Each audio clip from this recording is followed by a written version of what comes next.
Hey, what's up, y'all? I am your girl, Kandi, and I just want to talk to you, young people, about why financial management is very important, starting at a young age.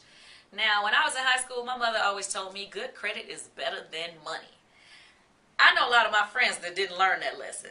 So they was opening those credit cards when they was at Macy's at a young age. They wasn't paying the bill. They were bouncing checks on the little accounts. They were opening up all kind of stuff. And before you know it, they had bad credit before they even start living as an adult, really.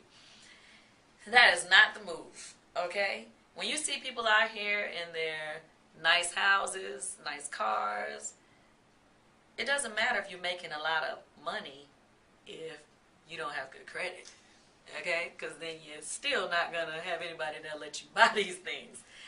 I mean, for me, I always have been a firm believer in living below your means. I started out when I was in high school with the group Escape, and we was making pretty decent money. That first car I ever had was a BMW 325 that I bought.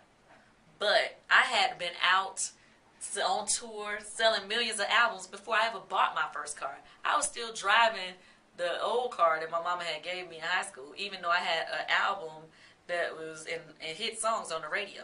The reason is because I didn't want to just go and spend to put on an image for everybody else. I don't think it's important to make it look like, oh yeah, I got millions of dollars. I want everybody to see it by spending way more than I got. Because if I have $1 million but I am $2 million in debt, then I'm still not a millionaire.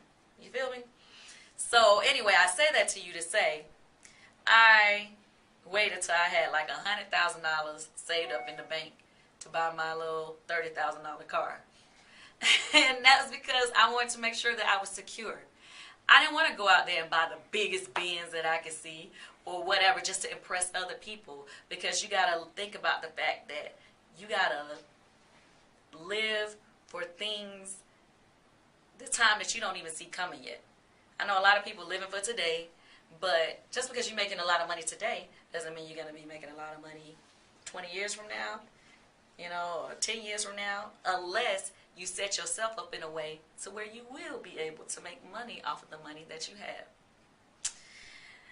I would have to be in person with you to really go as far into detail as I want to, but I hope that little bit of information was enough for you. Don't try to put on for everybody else. I know how guys be on there. I got stacks on stacks on stacks or whatever they talking about, but half of them don't have stacks on stacks on stacks. Half of them only got a little stack, and that's all they got in their pocket. They don't have nothing in the bank. Half of these artists out there, oh my gosh, if I could tell you, they sit up there and they ride around in a Bentley with only one hit single. Who does that? Who does that? They got a Bentley that's like $100,000, and they probably getting that little show money that they get in. But that doesn't last forever. As soon as that single's over, they're not making any money. Don't believe the hype, people. Listen to me. I've been doing this for a long time. And this is another thing that I'm going to give you a little quote that somebody told me. LL Cool J told me one time, he said, this was years ago, he said, always have a house and a car that you own. He said, so every time you get a little check, throw a little bit of money to the principal. Because mind you, when people buying their cars, half of them ain't buying them in cash, they got a loan on them. So he said, every time you get a check, throw a little bit of money to the principal so you can pay off the house before before time you can own your house. So I said, okay, I get what you're saying. So that's what I did, and those were words for me to live by. Every time I got a little check, instead of going and balling out and buying that chain or that big purse or whatever to stunt on people, then I bought, I paid more towards my house, or I paid more towards, things that accumulate value, basically. All those purses, I spend, you get $1,000, $10,000, $2,000 purses. That's $20 grand you done spent on some purses that's gonna go out of style. Don't do that. Anyway, I don't want to seem like I'm preaching, but please, please, please, really take care of your credit, pay your bills on time. You don't never want to be one of those people that is trying to put on for other people so much that you end up making yourself broke in the process.